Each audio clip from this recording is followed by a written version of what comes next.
आदिवासी कांग्रेस के प्रथम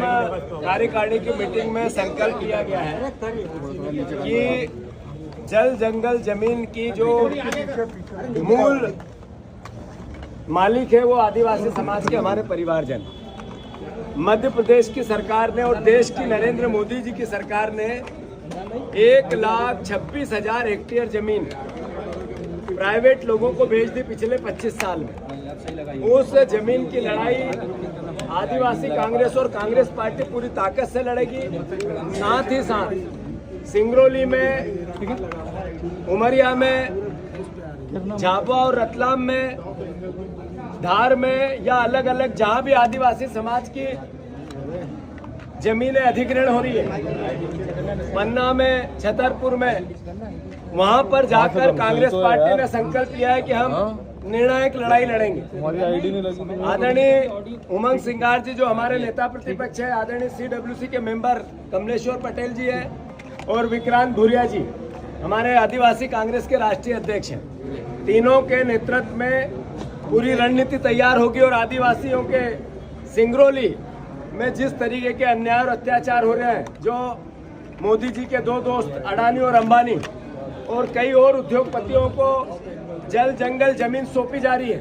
अब कांग्रेस पार्टी उस लड़ाई का नए सिरे से शंखनाद करेगी और उसका नेतृत्व आदरणीय नेता प्रतिपक्ष जी, आदरणीय CWC के हमारे सदस्य कमलेश्वर पटेल जी और विक्रांत भूरिया जी रणनीति भी बनाएंगे और पूरी पार्टी उनके साथ एक साथ मिलकर आगे की लड़ाई का रणनीतिक फैसला लेगी। मैं फिर से जो मध्य प्रदेश में NCRB के आंकड़े बोलते हैं, सबसे ज्यादा बलात्कार आदिवासियों की बहनों पर,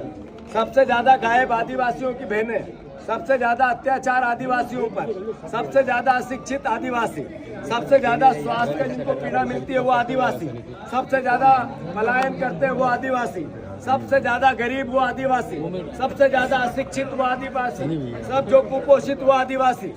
इस लड़ाई को भी कांग्रेस पार्टी जो 1 लाख के पद है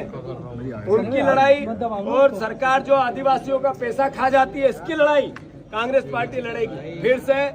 ये सिंगरौली की लड़ाई का शंखनाद, फिर से आदिवासियों के हितों की, उनके अधिकारों की लड़ाई का शंखनाद कांग्रेस पार्टी हमारे CLP के नेता उमंग सिंगार, आदरणीय कमलेश्वर जी पटेल, आदरणीय विक्रांत भूरिया के